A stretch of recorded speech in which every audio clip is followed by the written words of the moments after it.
Hello everyone and welcome back to the Grand Chester. We are back in the finals. It's round 2 and it's Maxime Vachier Lagrave versus Magnus Carlsen. The first game where Carlsen had the white pieces ended in a draw, but it was an extremely tough game for both sides.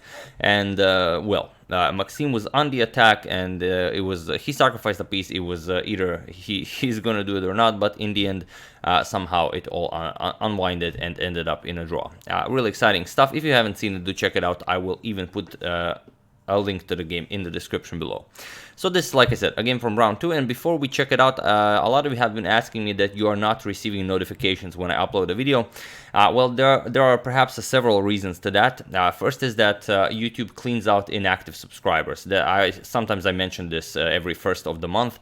For example, if YouTube thinks you're a bot, or maybe you don't comment on videos, maybe you don't leave likes or dislikes, then maybe YouTube will think that you're a bot and then unsubscribe you.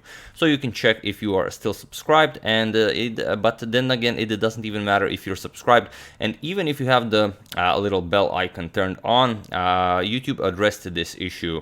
They made a video about it some 2 months ago. Their servers are overloaded and they cannot handle sending so much notifications all at once. For example, I have over 500,000 subscribers now, but when I publish a video, not all 500 of you receive the notification immediately. For example, 10,000 people will receive it immediately, then maybe during the first hour, maybe up to 20,000, and then I don't know, when the resources become available, then the other notifications are sent. At least that's how I understood the video. But that's mainly the reason why this is so. And regarding the double ads, some of you have mentioned, it's because Christmas is coming and YouTube, YouTube is just very greedy. So you will sometimes get 2 ads, sometimes there will be 2 unskippable ads.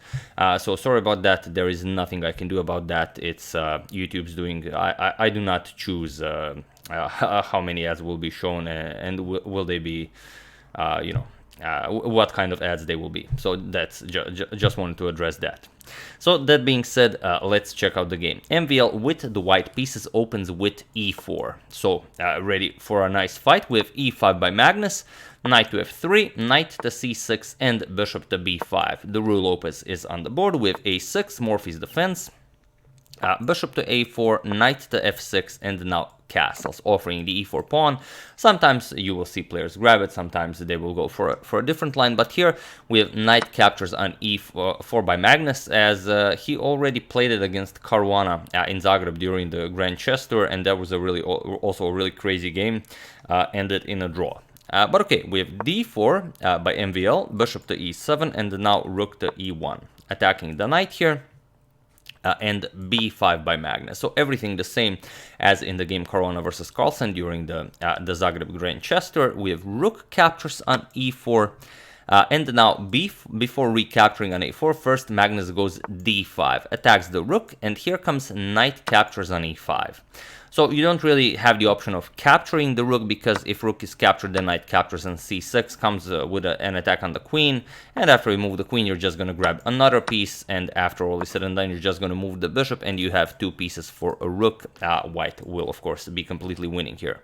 So after this knight captures on e5, we have knight captures on e5 by Magnus, we have rook captures on e5, and only now bishop b captures on e4. On a4, and here the game continued. The one Carlsen played against Caruana. Caruana played knight to c3 here, and then we got a very exciting position after castles. Caruana, of course, did not go for the d5 pawn. Caruana played rook back to e1. Because if you capture, yes, you do grab a pawn, but after bishop to d6, that's a monster bishop, and after this bishop gets to b7, it's gonna be, well, it's just gonna be a bishop pair from hell. So you do not want to face that. So after this b captures on a4, MVL really went into a deep think, and in the end he decided to go for b3. He just wants to develop with bishop to a3, trade off the dark square bishops, and you don't get the capture, for example, on b3, because well, not because bishop to a3. Bishop to a3 seems deadly, but it's actually not, because here Magnus has b2. I'm just showing it because it's very interesting. And now if you don't want to allow another queen into the game, you have to capture it, and then just bishop to e6, and the game continues. But after a captures on b3, you could play a captures on b3, and then just white gets a nice semi-open file for his rook. So after b3 we have castles by Carlsen, and now comes bishop to a3, offering a trade of bishops as the bishop on e7 is under attack. We have bishop captures on a3, knight captures on a3, and now rook to e8. And again, MVL went into a thing. So far, Carlsen really hasn't spent a second, well, maybe a minute max on each move, and MVL spent at least 20 minutes on the past 2 moves.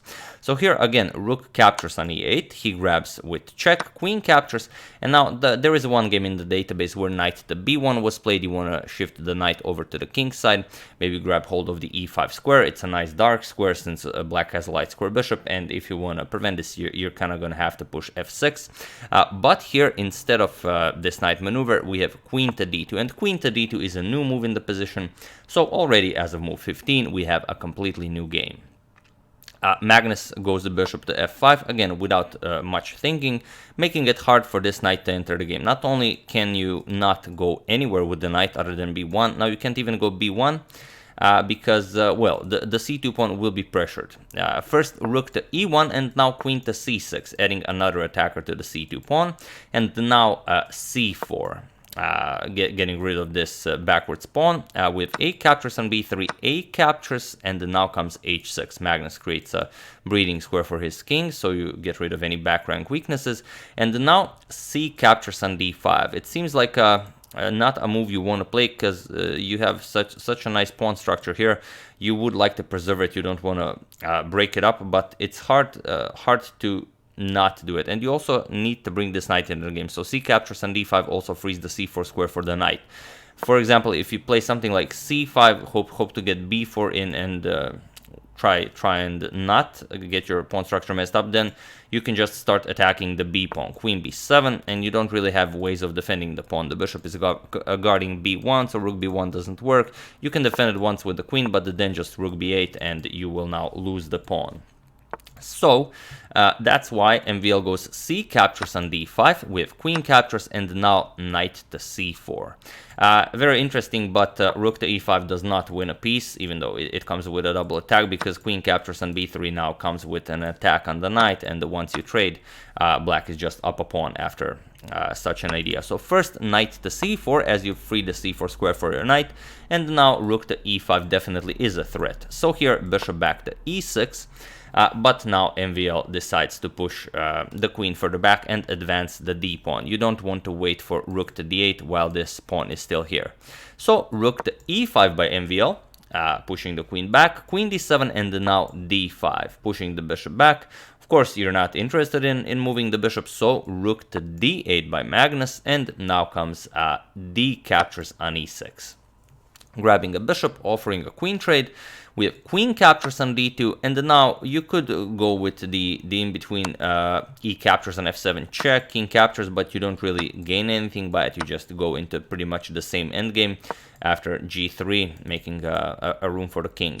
So here, not playing e captures on f7, we have just knight captures on d2, rook captures on d2. Now you have to be careful as there are back rank issues, so g3 by MVL, f captures on e6 by Magnus, rook captures, and now we have this endgame where it's 4 pawns each, and the rook, of course, and now rook to a2, preparing to go after the pawn here, but also while defending the a6 pawn.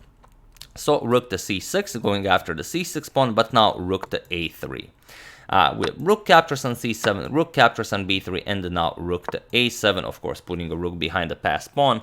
And even though it's an outside passed pawn, it will be somewhat difficult to make use of it since white already has a rook behind it. So rook to a3, defending it, and now g4, preparing to bring the king into the game with h5.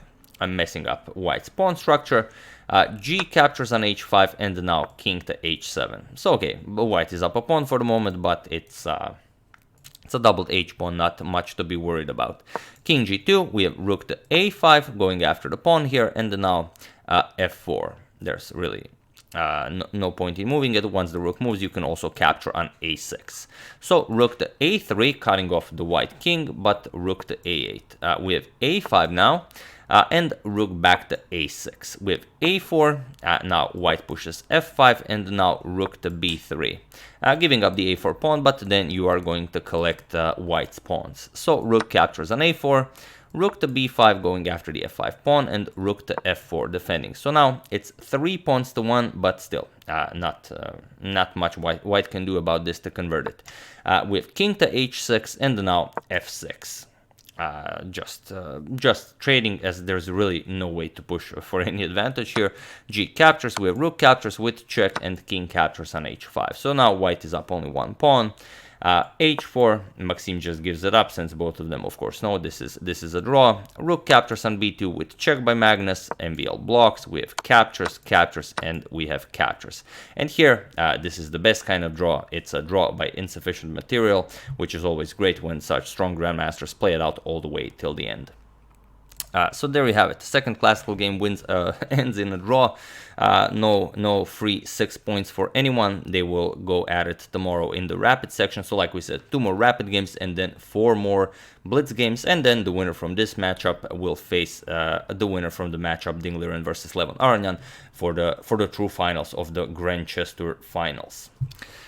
So that's the game. I do hope you enjoyed it. I would like to thank Pablo Mohan, Filip Schweitzer, Steve Foster, and Irfan Hodzic for a contribution to my channel. Thank you a lot. I really appreciate it. As usual, you can check 2 of my previous videos here. Thank you for watching, and I will see you soon, checking up on Ding versus Aranyan, checking up on your wonderful suggestions, and starting our next big saga fairly soon. So thank you all. I will see you soon, and have an excellent rest of your day.